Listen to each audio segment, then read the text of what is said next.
안녕하세요. 이선아입니다. 오늘 저는 여러분들에게 글쓰기를 통해서 내 마음을 조금 위로할 수 있는 방법 두 가지에 대해서 소개를 드리려고 합니다.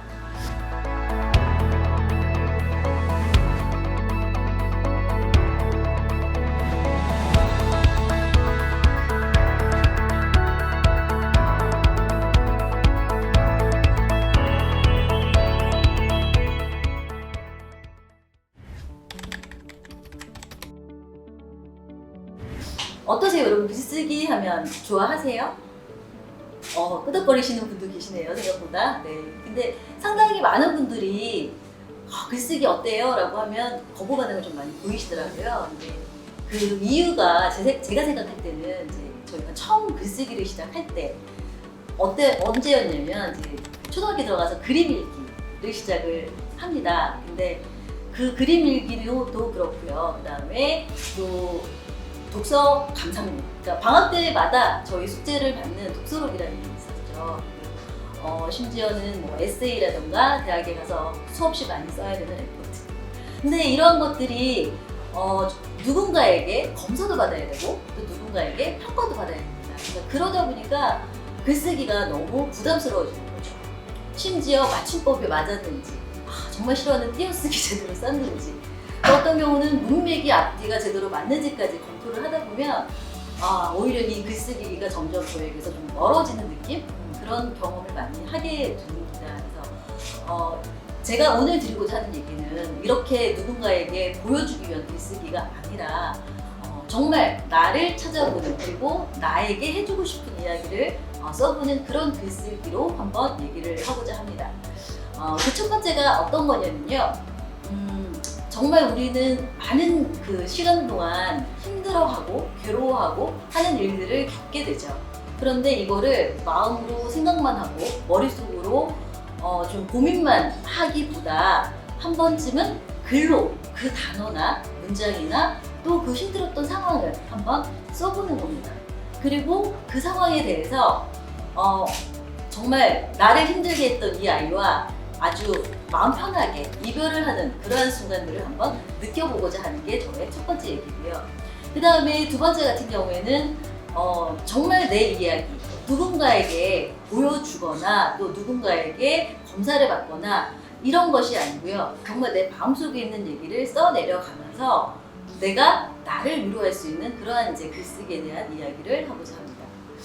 자, 여러분들 정말 힘든 상황이에요. 지금 이 순간. 그렇다면 그 힘든 순간을 지금 내가 왜 힘들어할까? 딱 생각하시면 떠오르는 어떤 단어가 있으실까요? 아니면 어떤 사람이 있을까요? 아니면 어떠한 상황이 있을까요? 그 단어를 여러분들이 종이에 한번 써보세요. 나는 누구 이름을 쓰셔도 좋고요. 아니면 나는 이러이러한 상황이 너무 힘들어요 라고 쓰셔도 괜찮습니다. 이렇게 쓰시고 여러분들이 그 종이를 보셨을 때 마음이 너무 많이 아프실 것 같아요. 왜냐하면 내가 나를 힘들게 만드는 그러한 요소들이니까요. 그런데 이러한 그 단어나 문장이나 어떤 상황에다가 그 아래에는 이번에는 뭐라고 쓰느냐? 나는 이러이러한 것이 너무 힘들었어. 이러이러한 것이 나에게 너무 힘들게 해. 그리고 나는 이러한 상황을 너무 아파하게 라고 한번 써보시는 거예요. 힘드시죠? 네. 이렇게 힘든 얘기를 쓰는 것도 쉽지 않습니다. 근데 이렇게 쓰시고 나면 왜 내가 이렇게 힘들었을까에 대해서 한 번 정도 더 생각을 하시게 되는 거고요. 그리고 다음 작업이 있습니다. 무슨 작업이냐면 그 아래에다가 나는 너에게 아니면 나는 당신에게 이러한 이야기가 듣고 싶었어요 라고 이번에는 새로운 문장을 하나 써보는 겁니다. 아니면 내가 정말 나에게 해주고 싶었던 말을 한번 써보는 겁니다. 어떠세요? 시간이 좀 필요하실까요? 그래서 맨 앞부분에 여러분이 작성하셨던 나를 힘들게 하는 단어, 상황, 사람, 그 사람의 이름을 여러분들이 작성을 하셨다면 이번에는 보내주세요. 그 힘든 마음을 어떻게 보내드릴까요? 네, 찢어버리세요. 과감하게. 아주 푹푹 찢으셔도 되고요. 네. 근데 가위로 자르시지 마시고 손으로 반드시 쭉쭉 찢어주세요. 그리고 옆에 있는 쓰레기통에 버리고 오세요. 이렇게 한다고 내 마음이 달라질까요? 한번 해보세요. 네. 그리고 밑에 또 썼던 내용들이 있었죠. 나에게 해주고 싶었던 말, 그리고 내가 듣고 싶었던 말. 네. 이 말은 예쁜 종이 아니면 예쁜 노트에다가 한번 다시 써보세요. 지금까지 너 정말 잘했어. 그리고 나는 너가 사랑스러워. 아니면 나는 너 지금 그대로의 모습이 좋아. 네, 쓰고 싶은 말 어떤 거라도 본인이 하고 싶은 말, 듣고 싶은 말을 아주 예쁜 종이, 예쁜 종이라는 표현이 좀 그런가요? 네, 본인이 좋아하는 어떤 그 노트에다가 써서 기록을 해두시면 잠시라도 여러분들이 마음을 위로받을 수 있는 순간을 느끼게 됩니다. 네, 이 작업이 미국의 유명한 석학이 하신 건 아니에요. 제가 스스로 터득한 방법입니다. 네, 저는 이러한 방법으로 꽤 많은 효과를 봤거든요. 그리고 이제 두 번째 말씀을 좀 드리도록 하겠습니다. 네, 제가 또 하나는 조금 시간은 걸려요. 지금 앞에서 말씀드렸던 건 정말 아주 짧은 시간에 할 수 있는 방법이었는데 지금 말씀드리는 거는 저에게 있어서도 한 달 정도의 작업이 걸렸습니다. 어떤 거였냐면 나름 저는 정말 열심히 잘 살았다고 생각을 했는데 저의 그 어떤 모습 내지는 현실 이러한 것들이 너무 마음에 안 드는 순간들이 있었습니다. 왜 나는 이렇게 힘들까? 왜 나만 힘들까? 왜 나는 좋아지지 않을까? 그렇다고 내가 게으르거나 정말 나태하거나 아니면 열심히 산 것도 그러니까 열심히 살지 않은 것도 아닌데 너무 속상하고 화나고 그러한 순간들이 이제 다가오면서 이제는 그러면 나는 어떻게 해야 될까? 라는 고민을 하게 됐습니다. 그 고민을 하면서 여러 가지 방법을 찾았죠. 그리고 다른 여러분들도 여러 가지 방법을 찾으실 텐데 어떤 분이 5만 원을 들고 어딘가를 가보라고 하시더라고요. 5만 원을 들고 그분의 전화번호를 받아서 가려고 했는데 그분이 저에 대해서 얼마큼 알고 있을까라는 생각도 들었고 저 스스로에 대해서 저를 좀 알고 싶었어요. 그러면 나는 누가 제일 잘 알까? 나라고 결론이 나더라고요. 그래서 그럼 나는 누구지? 나는 어떤 사람이지? 뭘 좋아하지? 무엇을 할 수 있을까?를 생각하는 방법 중에 하나로 일단 글을 쓰기 시작했어요. 그럼 그 글은 시작이 어디였느냐? 제 머릿속에 있던 그 가장 첫 기억, 어렸을 때의 기억에서부터 시작을 했습니다. 지금 제 모습을 이렇게 보시면 전혀 상상이 안 되실 텐데요. 저의 첫 기억은 6살 때였던 것 같아요. 겨울에 어머니가 이제 저를 데리고 외출을 하시려고 대문 밖에 저를 잠시 세워놓고 문을 잠그러 가셨는데 그 사이에 제가 겨울 바람에 휘웅 날려서 옆집으로 날아갔습니다. 상상이 되시나요? 근데 저는 머릿속에 그게 있어요. 제가 푹 날아서 날아갔던 게. 근데 저희 어머니의 증언 역시 너무 웃겨서 한참 쳐다봤다라는 말씀을 하시는 거예요. 그래서 그때부터 이제 저는 이제 저의 모습, 저희가 어떤 모습이었을까? 사실 어렸을 때 굉장히 좀 약했고, 굉장히 몸이 좀 아팠었고, 좀 그러한 이제 시간이 있었거든요. 그래서 그 순간부터 시작해서 초등학교 때 친구들하고의 에피소드들.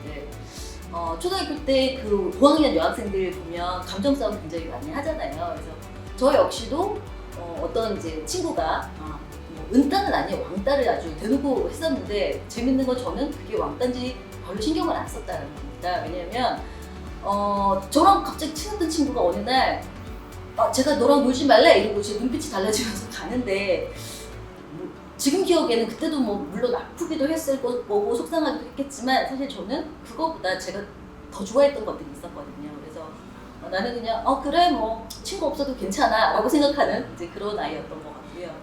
그 다음에 중학교 시절, 그 다음에 고등학교 시절 여러 가지 이제 저희가 학교 다녔던 시절들이 있잖아요. 그리고 대학을 다녔고 졸업을 했고 처음으로 이렇게 면접을 회사에 들어가는 이제 회사에 면접을 봤던 기억도 있고 그리고 거기서 만난 분들 그리고 또 이제 남편을 만나서 결혼을 하게 된 거 그리고 지금 이제 아이들까지 그래서 정말 많은 일들이 저한테 있었는데 그걸 하나하나 제가 기억나는 대로 작성을 해봤습니다.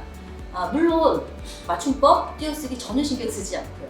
그냥 줄줄이 기억나는 대로 쭉 썼는데 거의 한 달이 걸리더라고요. 그래서 한 달의 작업을 마칠 때쯤 봤더니 이제 초안이라고 하죠. 네, 뭐 정말 작가님들이 보셨을 때는 이게 무슨 뭐 작품이야 글이야 라고 할 수 있겠지만 저에게는 너무나 큰 추억 여행이었습니다. 그리고 또 내가 그 속에 있었습니다.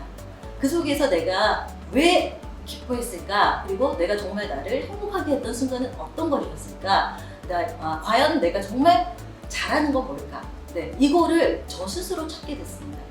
근데 그걸 찾고 났더니 너무 신기한 일들이 좀 생겼어요. 아침에 지금 요즘 같은 경우는 또 코로나 시대다 보니까 저희 이제 아이들이 학교를 다 온라인으로 수업을 하기 때문에 안 가잖아요. 그러다 보니까 침대에 너무 오래 있는 거예요.